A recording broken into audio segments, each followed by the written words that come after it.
Has Mark Zuckerberg stolen your balls? Michael McLean, brassballsvideos.com. You can download a free copy of my brand new book below, 5 Ways to Unfuck Your Life in the Next 30 Days. If you're like me, from time to time in my life, you got to get your shit together and get it together fast. Download a copy below for free. There's nothing to buy. You can read it on your phone. You can print it off. 5 ways to unfuck your life in the next 30 days. I am an ex-professional hockey coach, ex-amateur championship hockey coach, turned 8-figure entrepreneur. So if you watched any of my videos or read any of my books or newsletters, you understand that I think social media, all anti-social media, I think it's rat piss. I think that Fakebook, Instagrunt, I don't care what it is. I think that anti-social media is the cigarettes of our generation. I think it's rat poison for mental health. And I think it is a plague, an absolute plague on our society, especially our young children. TikTok and all this rat poison and crack cocaine that our blessed young children are being exposed to. Cupcake parents not knowing any different, raising snowflake children. But you as the king of your kingdom, I'm talking to you as a man now. A top 1% lion, a champion, the king of your world, a husband, a father, a grandfather, a business owner, whatever you are, has a guy like Mark Zuckerberg, a guy I despise, a guy I absolutely despise. Has he taken your balls? I'll tell you right now, and I have a confession. 10 years ago, I used to be active on Fakebook. I was on there every day with my company, and I thought I was bullied and I was shamed by big tech and basically society that, oh my God, you've got to be on Fakebook. If you're not on Fakebook, you're nobody. And at the time, I wasn't experienced enough in anti-social media. I said, boy, I better get on Fakebook or I'm going to be left behind. It didn't matter that I was the #1 insurance agent in the entire country. I still had to be on Fakebook, apparently. Didn't matter that I was making 95% of my money from email and print, flyers, postcards, yellow pages, and daily and weekly and twice weekly emails. Didn't matter. I was shamed into being told that I have to be on social media. So right hand to God, I was on social media for a number of years and I had no clue. I had no clue that I was literally giving my balls to a guy like Mark Zuckerberg. And when I say, has Facebook stolen your balls, I mean it literally. I'm talking to you as a man. I'm talking to you as a king, as a lion. I'm talking to you as the leader of your family and your business. The one thing I've learned about Facebook, and I'm talking about Facebook, not the other toxic swamps, that's for another day. But the men that are on Facebook in 2024, I find that the majority of men that invest their finite time, their finite energy, their life into a platform like Facebook are the ultimate gamma male. Do you know what a gamma male is? There's the alpha male, there's the beta male. All my clients are alpha males or beta males. I don't have any gammas. When a gamma male ends up on my email list or ends up, subscribing to my newsletter or buying a book, I curate all gamma males out of my world. I swift sword them. They expose themselves very quickly, and I get rid of them. But the harsh reality is that if a man is on Facebook in 2024, chances are he's a gamma male. Now, let me explain what a gamma male looks like in my world. And I know this from dealing with clients for almost 22 years now. A person who spends a lot of time, I'm talking men, not women. Facebook, first of all, is a female-based platform. Do you know that? Do you have that at least? It's a platform that's engineered primarily for women. It was never designed for men. The fact that there's, a billion men on there is very troubling, but it's a female platform that specializes in addicting females. The algorithms are designed for female consumption.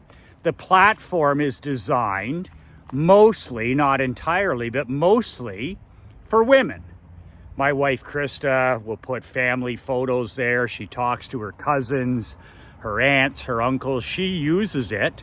She uses the platform as a lot of women do, for families, for announcements, for birthdays, for anniversaries.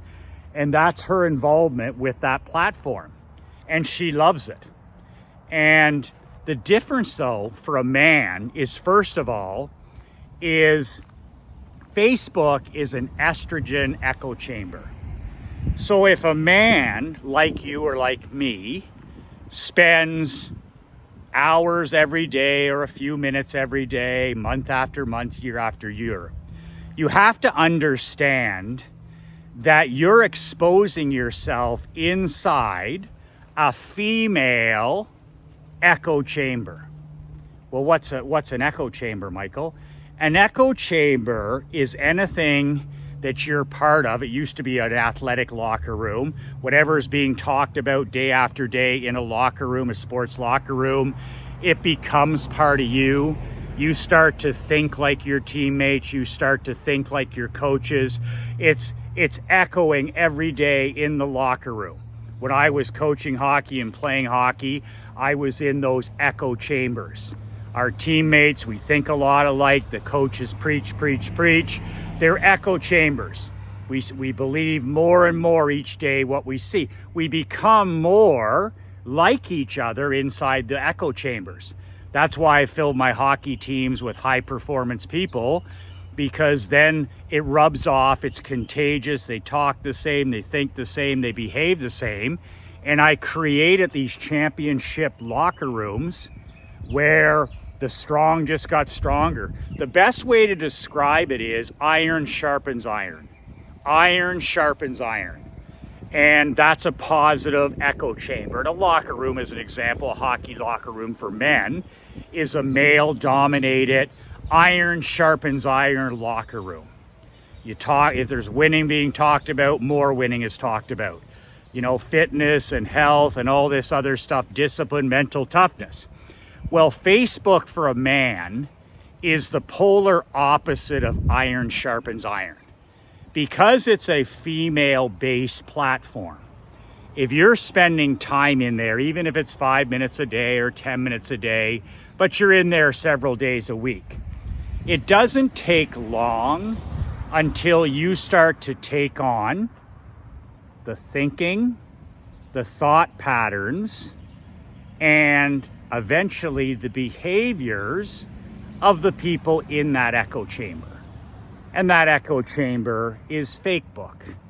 So all of a sudden, I watched years ago, men, beta males or whatever, and all of a sudden, month after month, year after year, I see them becoming more feminine. They start to have female thought patterns. They start to have less. Basically, it's just iron sharpens iron, but they're in a female echo chamber. And you'll actually hear a grown man, a husband, a father, and an entrepreneur comment, this is the tell or the red flag.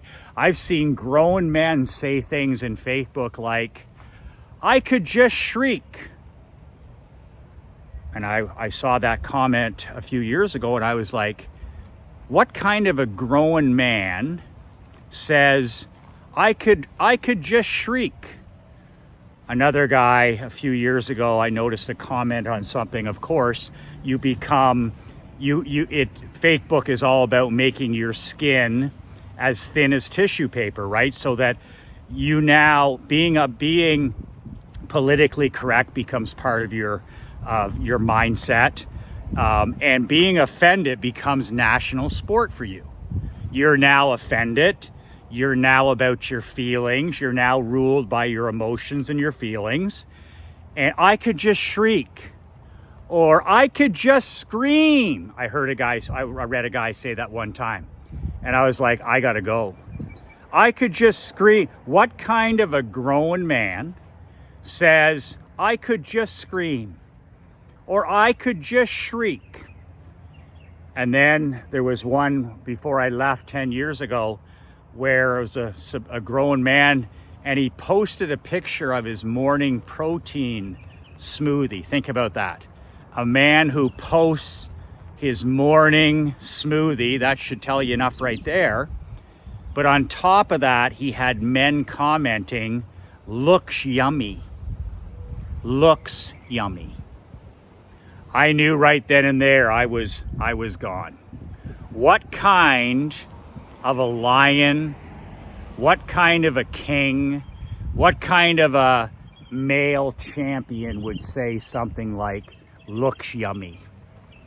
But do you see how being in any echo chamber that you have no business being in starts to gradually affect your thinking, your language, and then eventually your behavior? It's why guys go into jail or prison or the penitentiary. They don't get better, they get worse.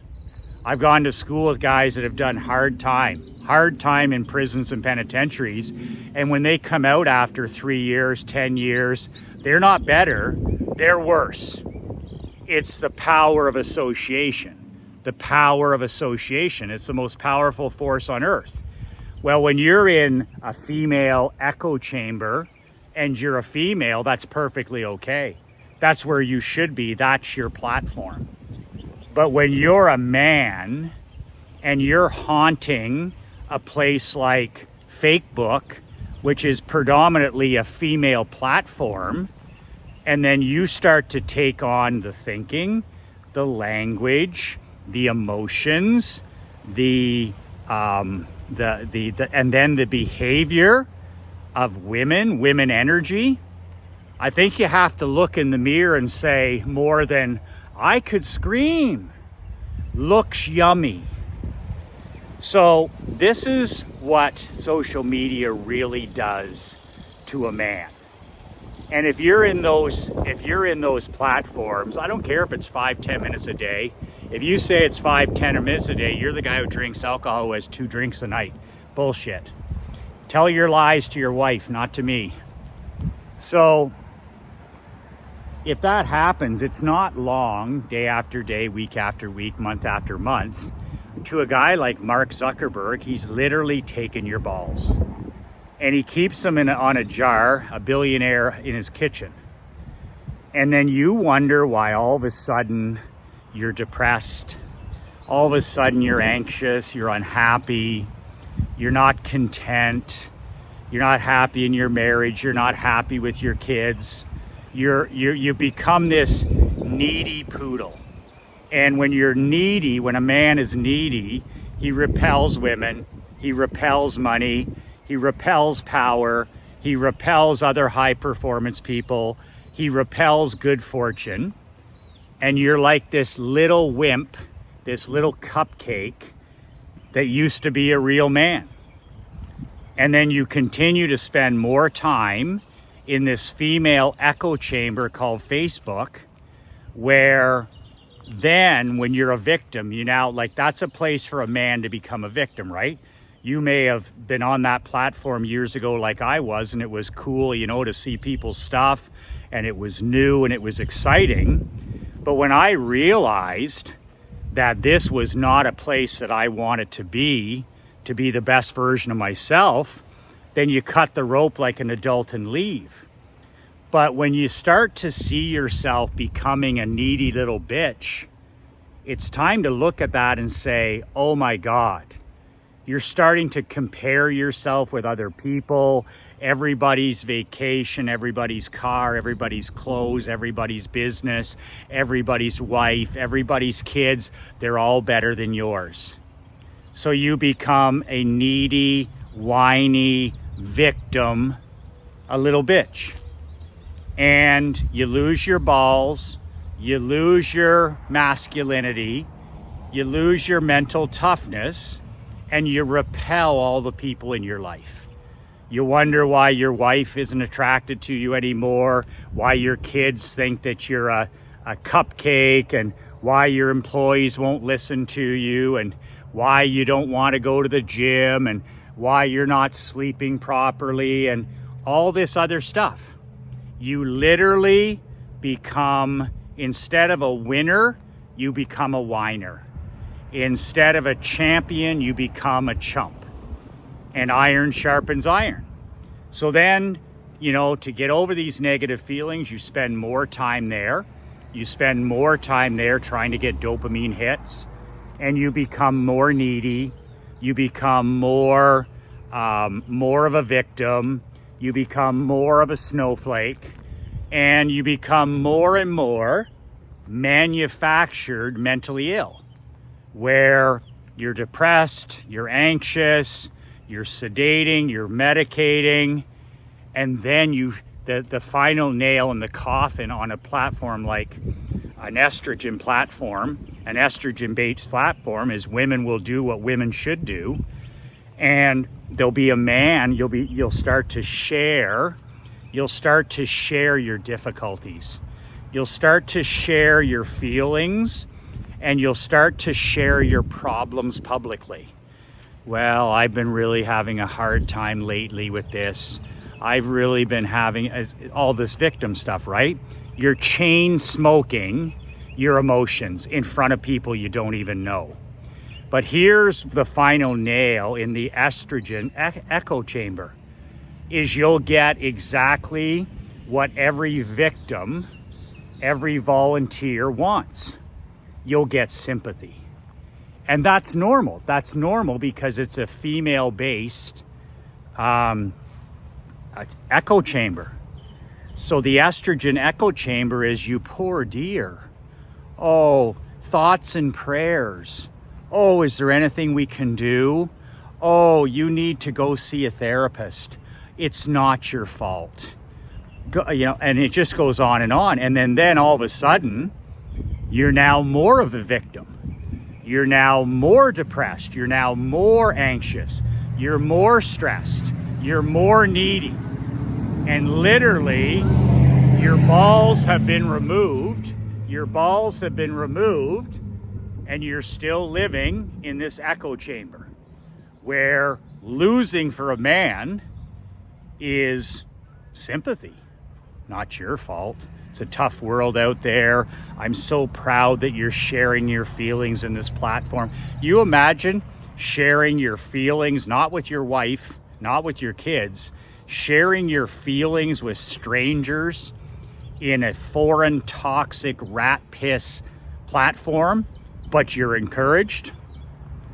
So all I can say is there's no way to spend any time in these rat poison platforms. I'm just attacking Facebook today because I can't stand Mark Zuckerberg and I can't stand this platform. However, if you think that you can keep that app on your phone or you can have access to it on your laptop and you're still not going to go for the dopamine hit every day, you're just lying to yourself. You're lying to the man in the mirror. I took Facebook and I buried it. I fucking buried it 12 years ago. I dug a grave and I buried it. I took Facebook behind the barn. I fucking beat it dead with a shovel, and I never speak of it again, except for chances like this to pile on. So I beat it dead with a shovel, and I buried it. And like all negativity, I don't visit its grave. I buried Facebook. I don't use it personally at all. I use it commercially for business, which has nothing to do with me. Doesn't mean I ever access Facebook. But I buried Facebook in a grave 12 years ago, and I never go visit. I don't have an app. I don't know how I would access it. I don't know my password. My old pages are up, but I don't know how to access it. I don't know my password. So Zuck may have had my balls for a while. He probably did. And he was looking forward to emasculating me and deballing me, and he was looking forward to neutering yours relentless. But I woke up quick enough to say, hey, I don't belong here. This isn't a place that I want to spend my precious time and energy. So I hope this serves as a wake-up call. Maybe you think I'm crazy. Maybe you think this is sexist. Maybe you think this is... So keep on playing in that playground and see what happens. An estrogen-fueled echo chamber. Oh my God, I'm so offended. Looks yummy. And see what that does to your goal to become a badass king. To be respected, to be effective, to be looked up to be all of those things. Trying to do that is like trying to become a king, the best badass king, hanging out in estrogen chambers like that. It's like literally pouring gasoline on a healthy plant. You're not going to have any chance to win. So you'll have to answer this question. Does Mark Zuckerberg and does Facebook, have they stolen your balls? And if they have, the next question is, how can you curate them out of your life for good? Bury them, but don't visit that grave so that you never ever speak of them again. You can download a copy of my book below for free, 5 Ways to Unfuck Your Life in the Next Month. If you're like me and you've had to get your shit together from time to time, these are the 5 things that can really help with that. Just go to brassballsvideos.com, read it on your phone, print it out, share it if you want. There's nothing else to buy. It's my gift for you. Let me know what you think about it. Email me, post something in the comments below, and I look forward to hearing your feedback. Until then, remember what my pop says, my 90-year young dad, the best is yet to come, Michael. We live in the greatest time in history. We are awash in wealth, abundance, and opportunity like never before. And there is no excuse for staying down. The best is yet to come. 2 words that changed my life, 2 words that can change yours. Be relentless.